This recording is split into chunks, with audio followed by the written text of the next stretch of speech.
믿음, 소망, 사랑에 공감을 더합시다. 시작.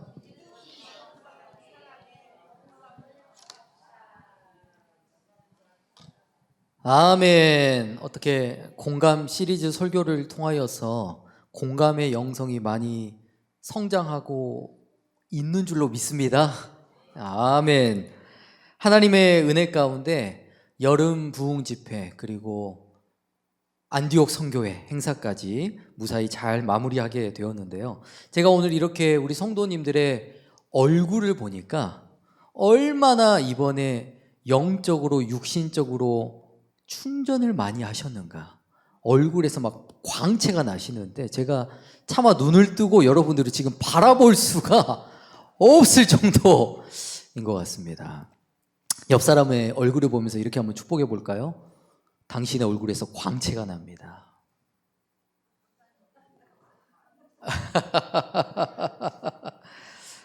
하나님께서 이런 좋은 기회를 통해서 저와 여러분들에게 영육 간의 강건함을 허락하여 주신 것은 또 그만큼 우리 교회를 통하여 또 하나님께서 이루고자 하시는 계획과 뜻이 그만큼 많다는 거겠죠?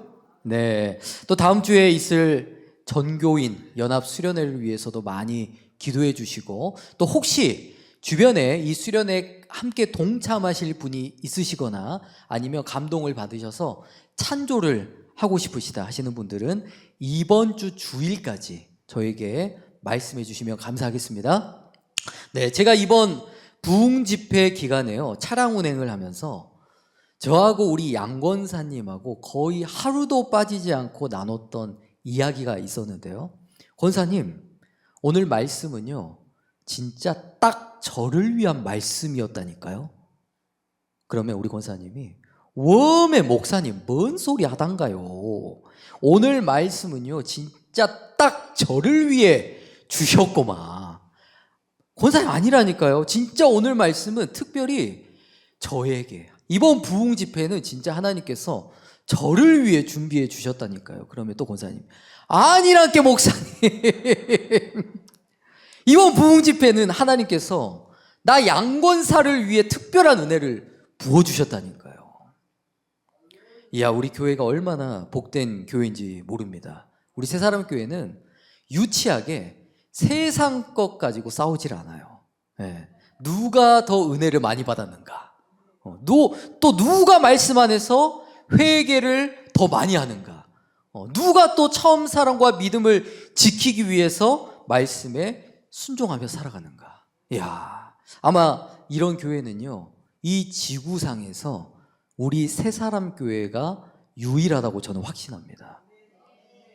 그래서 저는 이번 부흥 집회를 통해서요, 하나님께 너무너무 감사한 것이 있었어요. 이 너무나 복되고 귀한 진리의 말씀을 저 혼자만 깨닫는 것이 아니라 이 말씀을 함께 공감할 수 있는 우리 성도님들이 계시다는 거. 뿐만 아니라 나 혼자가 아니라 믿음의 동역자들과 함께 말씀 안에서 회개하고 그 주신 말씀에 순종하며 나아갈 수 있다는 거. 이것이야말로 하나님께서 저에게 주신 인생의 가장 큰 선물이자 축복이 아닌가. 여러분도 그렇게 생각하시죠? 자, 오늘 본문 말씀에 등장하는 다윗의 인생도 그러했습니다. 하나님께서요, 고난당하는 다윗을 홀로 두지 아니하시고 다윗의 곁에 누구를 주셨죠? 함께 슬픔과 은혜를 나누고 공감할 수 있는 그런 믿음의 동력자들을 보내주셨습니다.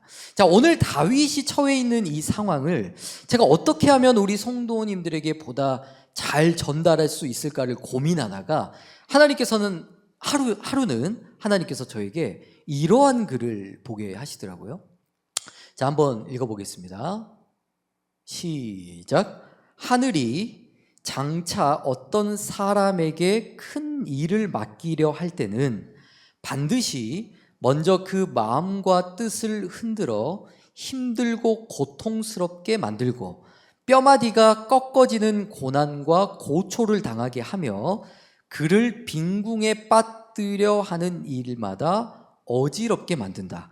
하늘이 이렇게 하는 것은 그의 마음을 두들겨서 참을성을 길러주기 위함이며 지금까지 할 수 없었던 일도 할 수 있게 하기 위함이다. 앞에 보이는 이 강사님은요, 현재 대한민국 사회탐구라는 과목에서 최고의 일타 강사로 손꼽히는 이지영 강사님이십니다. 그리고 앞서 읽었던 이 글의 내용의 출처는요, 사실 맹자입니다. 그러니까 하루는 이 강사님께서 수업을 하실 때 가르치는 학생들을 격려하기 위한 차원에서 이 맹자의 말을 이렇게 인용하고 계시더라고요. 그리고 제가 잠깐 이 강사님의 자료를 찾아보니까요, 이분이 정말 대단하신 분이시더라고요. 뭐 하루가 아니고 한 해에 수강생만 약 250만 명이래요. 250만 명. 그리고 2022년, 지금으로부터 약 3년 전에 학생들 앞에서 자신의 통장 잔고를 오픈한 적이 있었는데 그때 당시에 130억이 있었대요. 그 부동산 뭐 이런 거 다 빼고 순수 통장에 있는 잔고만. 그러니까 3년 전에 그랬으니까 지금은 뭐 훨씬 더 많이 있겠죠. 게다가 이분이 더 대단한 게 기부 금액만 해도 50억이 넘는데요. 네. 자, 뿐만 아니라 이 강사님의 인생도요, 정말 말 그대로 이 글처럼 파란만장한 삶을 살아오셨더라고요. 한참 IMF 때에 가정에 큰 어려움이 찾아오고 또 거기에 부모님 두 분 모두 다 암투병을 겪게 되셨다고 합니다. 그리고 이 강사님이 학교에 다니던 당시에는요, 기초수급자에게만 나눠주는 무료 도시락이 따로 있었대요. 그렇다 보니까 주변 친구들에게 어떻겠어요? 많은 따돌림과 괴롭힘을 왕따를 당해야만 하는 그런 뼈아픈 아픔과 트라우마가 있었다고 합니다. 하지만 이렇게나 어려운 환경과 상황 속에서도 굴하지 않고 이분이요, 남들보다 더 독하게 공부를 열심히 했고요. 또 커피 마실 시간도 아까워서 커피 원두를 그냥 아작아작 씹어 먹다가 위에 빵꾸가 생겨서 응급실까지 다녀온 적이 있었다고 합니다. 그리고 이 강사님은요, 그토록 힘들었던 가난과 환경과 어려움을 이겨내고 마침내 서울대에 합격을 하게 되고요, 지금은 대한민국에서 가장 잘 나가는 스타 강사가 되셨다고 합니다. 즉, 이 강사님께서 살아온 인생의 흔적, 그리고 앞서 읽었던 이 글이 말하고 있는 동일한 핵심이 여러분 무엇이죠? 바로 하늘이 장차 큰 일을 맡기려는 자에게는 반드시 연단을 먼저 시킨다는 것입니다. 즉, 세상에서 성공하는 원리도 그렇다는 거예요. 세상에도 그냥 잘 되고 그냥 성공하고 그냥 저절로 스타 강사의 자리에 오르게 되는 것이 아니라 남들이 겪지 못한 혹독한 고통, 아픔, 시련과 눈물의 골짜기를 지나왔기 때문에 지금과 같이 단단하고 큰 일을 감당할 수 있는 그릇이 될 수 있었다는 것입니다. 자, 그리고 세상의 원리도 그렇지만 여러분, 하물며 하나님께서 택하신 백성들은 어떨까요? 세상의 성공도 그냥 주어지지 않듯이 하나님께 쓰임받는 인생도 사실 하루아침에 그냥 이루어지는 것이 아닙니다. 하나님께서 사람을 세워가시는 원리도 동일합니다. 하나님께서 한 사람을 세워가실 때 마치 검을 재련하고 연단하듯 그 인생을 아주 혹독하게 연단시키십니다. 자, 그렇다면 하나님께서 자신이 택한 백성들을 연단시키는 여러분 목적이 무엇일까요? 하나님 왜 연단시킬까요? 세상의 원리처럼 그 인생을 스타 강사로 통장 잔고에 100억, 200억의 갑부와 부자로 만들기 위해 우리를 연단시키실까요? 하나님께서 우리를 연단시키시는 목적은 그 연단의 과정 가운데 우리의 마음을 다듬으시고 또 내 자아와 교만을 깨트리시고 그 고통 속에서 눈물도 배우게 하시고 또 다른 이의 고통을 이해할 수 있는 깊이를 만들어 가기 위해 우리에게 연단의 과정들을 허락하신다는 것입니다. 자, 그리고 야고보서 1장 2절 이하에 이런 말씀이 있는데요. 자, 함께 읽어보겠습니다. 시작. 내 형제들아, 너희가 여러 가지 시험을 만나거든 온전히 기쁘게 여기라. 이는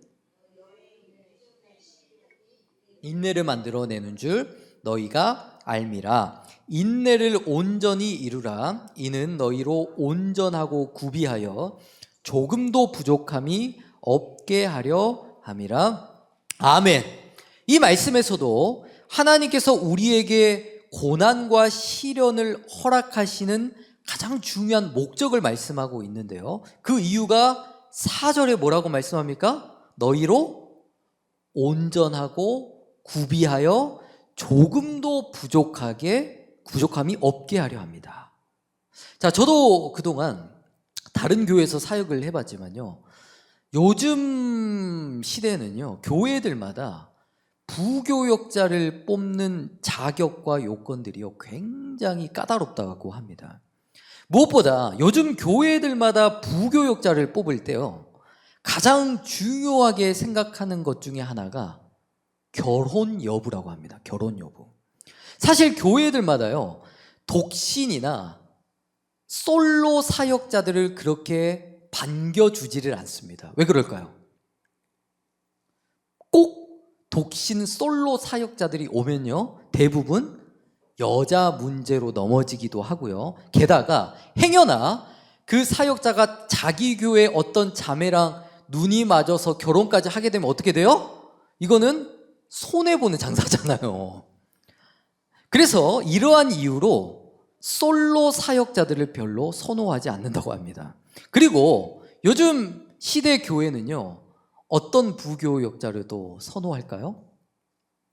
바로 마커스 혹은 어노인팅 뺨치는 찬양 실력과 기타 실력, 키는 약 175cm, 훤칠한 키를 가지고 있어야 되고, 뿐만 아니라 성도들을 편하게 재워드리는 드라이버 실력, 그리고 교회에서 필요할 때마다 언제든 부려먹기 위한 개인의 승용차까지.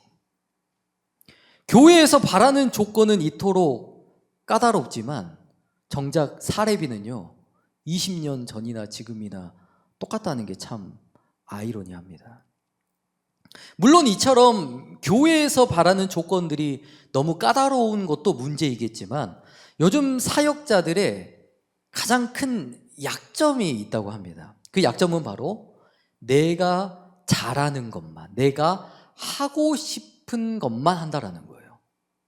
나는 유초등부 사역에 재능이 있으니까 무조건 유초등부 사역에만 올인할 거야. 혹은 나는 찬양의 은사가 있으니까 다른 거 안 하고 오로지 찬양 사역에만 올인할 거야. 이런 편식적인 사역이 여러분 좋을까요? 안 좋을까요? 치명적인 약점이 있습니다. 너무 한 분야에 올인한 나머지 다른 분야는 전혀 준비가 되지 않는다는 거예요. 그래서 특히나 사역자는요, 어떤 분야, 어떤 자리, 어떤 사람들을 만나도 원활한 사역을 감당할 수 있도록 그만큼 다양한 훈련, 폭넓은 시야와 경험들이 사역자에게 있어서는 반드시 필요하다라는 거예요. 자, 그렇다면 한 교회를 이끌어 가야 할 사역자를 준비하는 과정도 이토록 까다로운데, 하물며 하나님께서 택하신 이스라엘 백성들을 말씀으로 영적으로 이끌고 지도해야 할 왕은 여러분 어땠을까요? 어그러지고 거스리는 세대를 바로 잡아야 되고 무너진 영적 질서를 다시 세우기 위해서는 다윗도 그만큼 믿음과 시련과 연단으로 남아있는 죄와 불순물들을 제거하는 과정이 반드시 필요할 수밖에 없었다는 거예요. 자, 오늘 1절 말씀 함께 읽어보겠습니다. 시작. 그러므로 다윗이 그곳을 떠나 아둘람굴로 도망하매 그 형제와 아비의 온 집이 듣고는 그리로 내려가서 그에게 이르렀고 아멘. 자, 오늘 말씀을 보니까 다윗이 현재 어디로 도망을 갔죠?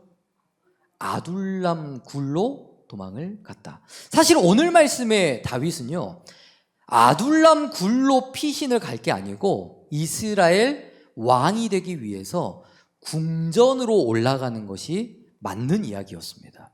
왜냐하면 사무엘상 16장에서 이미 사무엘 선지자를 통하여 기름 부음을 받았고요. 또 우리가 지난 시간에 나눴듯이 18장에서는 거인 골리앗을 제압하면서 백성들에게 만만이라는 칭송까지 받게 되었고요. 게다가 골리앗을 쓰러뜨렸다는 업적과 보상으로 사울 왕의 둘째 딸 미갈과 결혼까지 하게 되었습니다. 즉 다윗은 이미 하나님과 선지자에게 기름 부음이라는 축복과 약속을 받았고 백성들에게도 인정을 받았을 뿐만 아니라 그리고 왕의 사위가 되었다는 것은 곧 무슨 뜻이에요? 왕실의 일원이 되어서 차기 왕권을 이어받을 수 있는 유력한 위치에 섰다라는 뜻이거든요. 하지만 하나님께서는 다윗을 화려한 왕궁이 아니라 어디로 인도하셨어요? 광야 아둘람 굴로 인도하셨고 또한 왕궁에서 진수성찬을 누리며 신하들의 섬김을 받는 높은 자리가 아니라 배신과 버림과 배고픔과 굶주림이라는 인생의 가장 낮고 어두운 아둘람 굴로 다윗의 인생을 인도하셨다라는 거예요. 사실 여기 서 있는 저도 그랬습니다. 저도 처음에 사역을 막 시작하면서 엄청나게 저도 교만했었거든요. 저도 그냥 강단에만 서면 담임 목사님처럼 제 입에서 성경 구절이 막 터져 나올 줄 알았고 제가 막 통성기도 인도하면 여기저기서 성령의 역사가 막 뜨겁게 막 불처럼 일어날 줄 알았어. 그리고 제가 전도사가 되면 교회에서 마치 저를 왕자님 대접을 해줄 거라고 생각을 했거든요. 하지만 실상은 그렇지 않더라고요. 지금까지의 저의 사역을 돌아보면 늦게 시작한 만큼 하나님께서 저를 얼마나 혹사시키시든지 꼭 보내셔도 오늘 다윗처럼 광야같이 아둘람 굴처럼 척박하고 아주 험난한 사역지만 골라서 보내주시더라고요. 하다못해 실제로 한 교회 목사님은요, 틈만 나면 저에게 목사님이 타고 다니시는 승용차 있잖아요. 승용차. 기계 세차도 아니고 제 손으로 직접 손 세차를 해오라고 할 정도로 제가 생각했던 것만큼 이 사역의 길이 막 화려하고 우아하고 대접받는 자리가 아니더라고요. 그런데 시간이 지나서 보니까 왜 하나님께서 저의 인생을 광야로 아둘람 굴로 보내셨는지, 왜 그 아둘람 굴에서 눈물 젖은 빵을 먹게 하셨는지 이해가 되더라고요. 하나님께서 저의 인생을요, 화려한 궁전으로 올라가게 하신 것이 아니라 광야로 인도하셨기 때문에 제 인생이 하나님만을 의지하고 하나님만을 바라보게 되었고요. 또 세상 말에도 연애를 뭐로만 배웠다? 머리로만 배웠다라는 말이 있잖아요. 여러분, 연애를 머리로만 배우면 그 연애가 성공합니까? 못하잖아요. 사역도 그러더라고요. 사역도 지식으로 머리로만 할 수 있는 게 아니더라고요.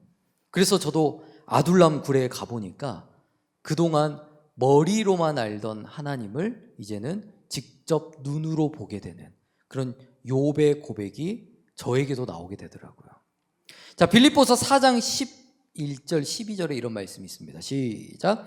내가 궁핍함으로 말하는 것이 아니라 어떠한 형편에든지 내가 자족하기를 배웠노니 내가 비천에 처할 줄도 알고 풍부에 처할 줄도 알아. 모든 일에 배부르며 배고픔과 풍부와 궁핍에도 일체의 비결을 배웠노라. 아멘. 이 말씀을 기록한 사도 바울도요, 다메섹에서 예수님을 만나고 하루아침에 모든 준비가 되어 전도 여행을 떠나고 복음의 일꾼이 된 것이 아니었습니다.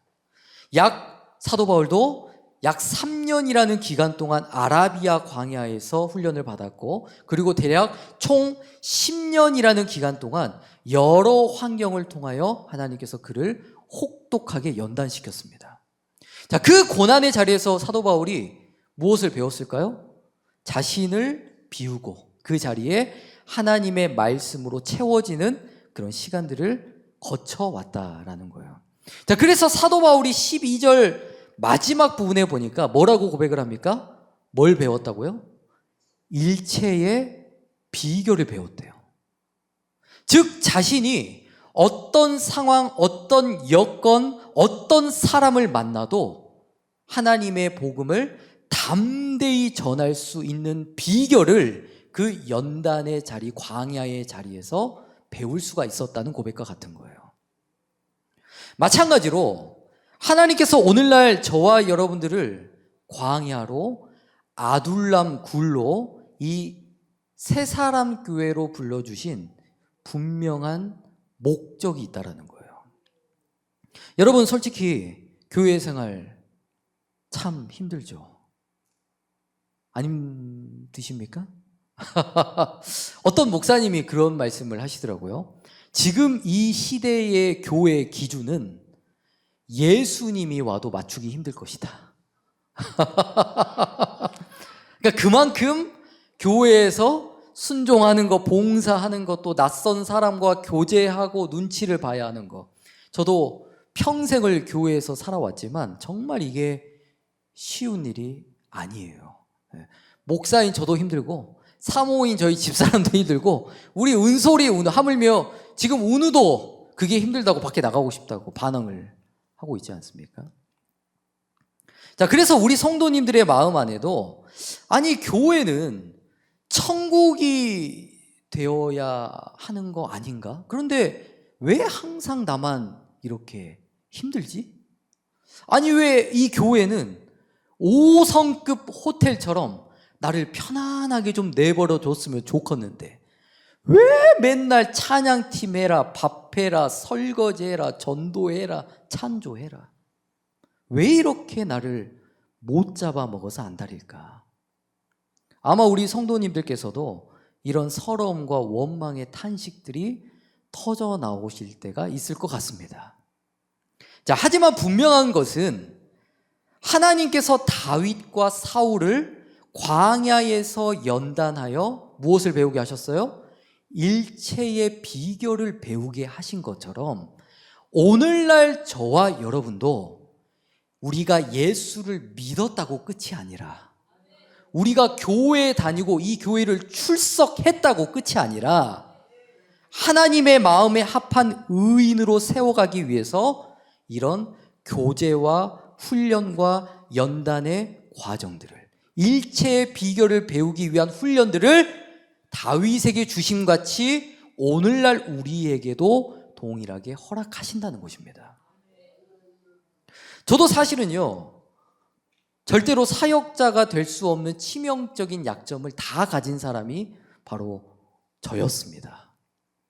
저를 최근에 아신 분들은 잘 모르실 텐데요, 아마 우리 새사람교회 대부분의 성도님들께서 제가 처음에 사역을 가겠습니다 했을 때, 아, 저거 1년 안에 그만둔다에 내 모든 걸 걸다. 저거 절대로 사역자 체질이 아닐 텐데, 아마 99%의 성도님들이 이렇게 생각했을 거라고 봅니다. 왜냐면요, 제가 무대 울렁증도 굉장히 심하고요, 또 사람을 대하고 사람과 대화하는 것을 세상에서 가장 극혐하는 사람이 바로 이 사람입니다. 그러나 이것도요, 하나님께서 광야에서, 아둘람 굴에서 뼈를 깎는 훈련과 연단의 과정을 거치니까 사람의 기질과 성격도 하나님께서 얼마든지 선하게 바꿔서 사용을 해주시더라고요. 그리고 우리가요, 주의 일을 감당하다가 실수했다, 실패했다, 넘어졌다고 해서 좌절하거나 낙심하실 필요가 전혀 없습니다. 저도 그동안 새사람교회에 와서 좋은 일, 잘한 일만 있었던 것이 아니에요. 저에게도 수많은 실수와 연약함과 실패가 있었고요. 앞으로도 넘어짐은 계속 있을 예정입니다. 하지만 돌아보니까요, 그 넘어짐마저도 하나님은 일체의 비결을 배우는 과정으로 사용해 주시더라는 거예요. 따라서 만약 교회 안에 어떤 성도님들이 주의 일을 하다가 실패를 했어요, 포기를 했어요, 시험에 들었어요. 그러면 우리가 그것을 왜 넘어졌는가 정죄하고 비판할 것이 아니라, 저분이 지금 다윗처럼 사울처럼 일체의 비결을 배워가는 과정 속에 있는 거구나. 저분이 드디어 아둘람 굴에서 하나님과의 깊은 만남과 교제를 할 수 있는 절호의 찬스가 오셨구나. 이런 축복과 공감이 저와 여러분들에게도 있게 되기를 소망합니다. 자, 즉 광야와 아둘람 굴은요, 실패자의 은신처가 아니라 하나님께서 새로운 일을 시작하시는 사명의 훈련소입니다. 여러분들이 그동안 주의 이름으로 감당했던 모든 헌신과 순종들은요, 마치 밭에 씨를 뿌린 것과 똑같아요. 비록 겉으로는 아무 일도 일어나지 않은 것 같고 때로는 수고한 만큼의 열매가 보이지 않을 수도 있어요. 그러나 그 씨앗은요, 하나님의 때에 자라나고 하나님의 방법으로 꽃을 피우고 또 하나님의 손에 의해서 반드시 좋은 열매를 거두게 된다는 것입니다. 따라서 우리 성도님들께서도 각자에게 맡겨주신 광야, 아둘람이라는 이 기회의 자리에서 복음의 일체의 비결을 앞으로도 잘 배워가시기를 바라고요. 더욱 강하고 성숙한 믿음으로 우리가 무장을 해서 하나님의 나라를 위해 귀히 쓰임받는 그런 복된 일꾼들 되시기를 주님의 이름으로 축복합니다. 자, 2절 말씀 읽겠습니다. 시작. 환난당한 모든 자와 빚진 자와 마음이 원통한 자가 다 그에게로 모였고 그와 함께 한 자가 400명가량이었더라.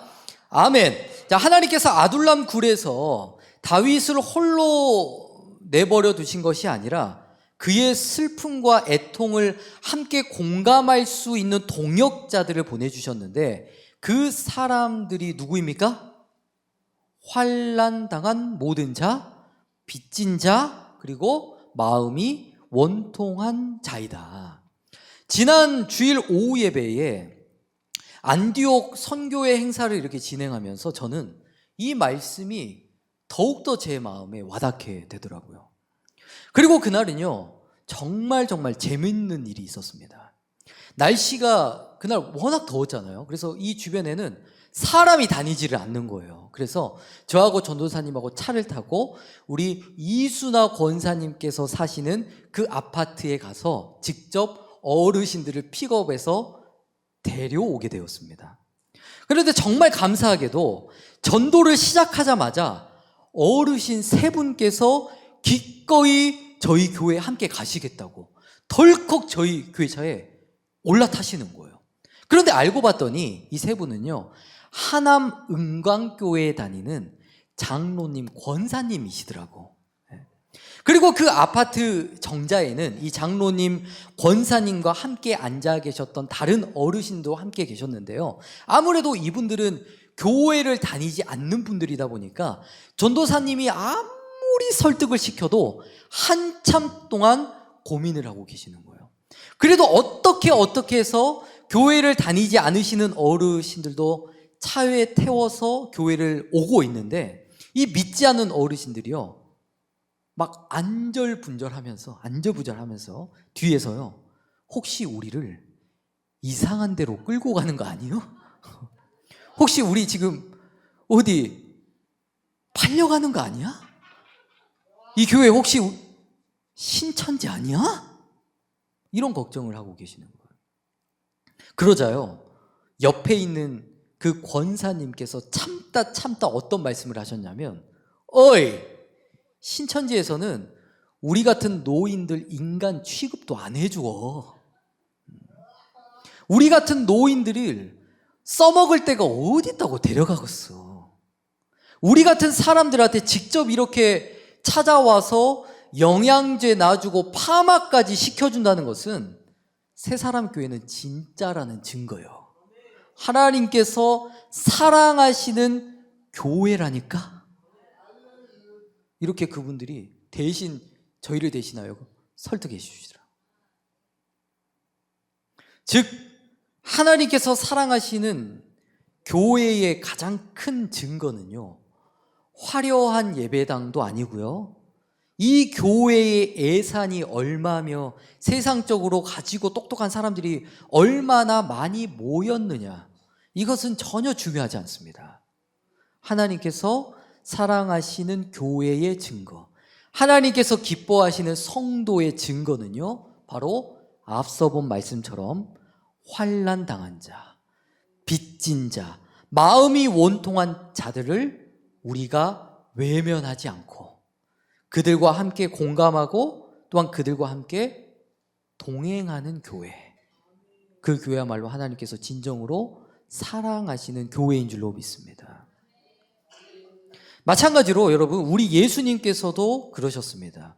예수님께서 이 땅에 오셔서요, 연약한 자들, 소외된 자들, 세리와 창기와 같은 죄인들, 상처받은 자들에게 먼저 다가가시고 그들의 아픔에 공감하신 장면들은요, 복음서 전체에 걸쳐서 매우 풍성하게 기록되어 있습니다. 즉 공감은 예수님의 사역의 핵심이었고, 또한 오늘날 교회가 감당해야 할 사명도 마찬가지, 예수님처럼 연약한 자들, 죄인과 이웃들을 공감하며 사랑하는 것, 그것이 우리에게 주신 가장 큰 사명인 줄로 믿습니다. 자, 다음 말씀 읽어보겠습니다. 시작. 우리의 모든 환난 중에서 우리를 위로하사 우리로 하여금 하나님께 받은 위로로서 모든 환난 중에 있는 자들을 능히 위로하게 하시는 이시로라. 그리스도의 고난이 우리에게 넘친 것 같이 우리의 위로도 그리스도로 말미암아 넘치는도다. 아멘. 자, 오늘 하나님께서 왕이 되어야 할 다윗을 왜 궁전이 아니라 아둘람 굴로 인도하셨을까요? 그 이유와 목적이 이 말씀에서 분명하게 나타납니다. 왜 이 다윗을 그 아둘람 굴로 인도하셔서 환난 당하는 연약한 자들을 다윗으로 하여금 왜 만나게 하셨을까요? 그 이유는요, 아둘람 굴에서 다윗이 하나님께 받은 위로를, 그 위로를 가지고 누구를 위로하게 하시기 위해? 모든 환난 중에 있는 자들을 다윗을 통하여 이제는 위로하시기 위해 다윗을 아둘람 굴로 인도하셨다는 거예요. 즉 하나님께서는 다윗을 어떤 왕으로 세우기를 원하셨냐면, 다른 세상 왕들과 똑같이 뭐 막 권력을 행사하고 자기 영광을 위해 군림하는 왕을 만들기 위함이 아니었어요. 고통받는 자들의 눈물을 공감할 줄 아는 왕, 환난 중에 있는 이 연약한 자들과 함께 울고 또 세상에 연약하고 깨어진 영혼들에게 하나님의 위로를 전달할 수 있는 이런 선한 청지기와 같은 왕으로 하나님은 다윗을 사용하길 원하셨다는 거예요. 자, 우리의 인생도 그렇습니다. 하나님께서 저와 여러분들요, 어떤 제사장으로 삼아 주셨다고 말씀하셨죠? 왕 같은 제사장이다 그러셨습니다. 그래서 우리는 왕이기 때문에 어떻게 살아야 됩니까? 우리는 왕이니까 여러분 어떻게 살아야 돼요? 군림하며 살아야 됩니까? 저도 가끔 그러는데요. 여보, 나 당신보다 3살이나 더 많거든? 성경 말씀에 남편을 머리라고 했잖아. 그러니까 제 말씀에 무조건 복종하세요.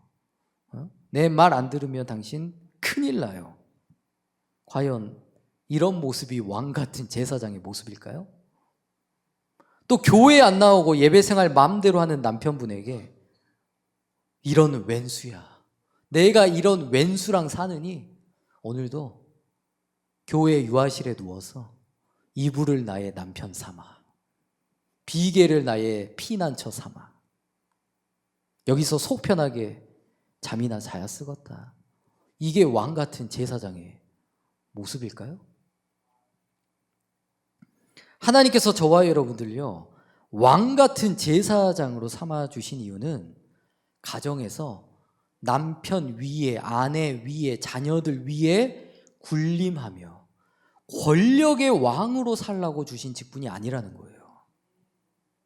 또 나에게 맡겨진 영혼들을 우리가 무시하고 죄인 취급하라고 저희들을 먼저 택하여 이 자리에 세우신 것이 아니라 그들의 영혼 가운데 잠재되어 있는 하나님의 계획과 뜻을 발견하고 우리도 낮은 자리에서 그들을 섬기고 그들의 아픔에 공감하고 또 그들이 하나님 앞에 온전히 설 수 있도록 사랑으로 그들을 이끌어주는 모습, 이 모습이 바로 왕 같은 제사장의 모습인 줄로 믿습니다. 자, 마지막으로 혹시 이 자리 가운데 오늘 아둘람 굴과 같은 이 인생의 시기를 지나고 계시는 분들이 계십니까? 세상 그 어디에도 기댈 곳이 없이 홀로 괴로워하고 홀로 슬퍼하고 홀로 눈물을 흘리면서 눈물의 골짜기를 지나고 있는 그런 상한 영혼들이 있으신가요? 그렇다면 여러분, 낙심할 필요가 전혀 없습니다. 왜냐하면 아둘람 굴은요, 끝이 아니라 새로운 시작입니다.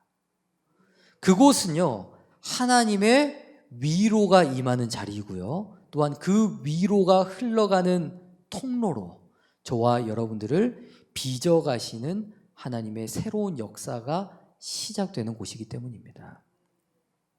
따라서 오늘도 이 자리에 넘치는 그리스도의 위로와 평강으로 말미암아 무너져 있는 우리의 인생과 삶이 다시 회복되기를 바라고요. 자, 우리도 다윗처럼 더욱더 하나님의 마음에 합한 자로, 또 위로와 공감의 통로로 앞으로도 하나님께서 우리에게 주신 이 아둘람 굴이라는 연단의 과정들을 감사로, 인내로, 서로 믿음 안에서, 사랑 안에서, 공감 안에서 잘 감당하며 나아갈 수 있게 되기를 주님의 이름으로 축복합니다.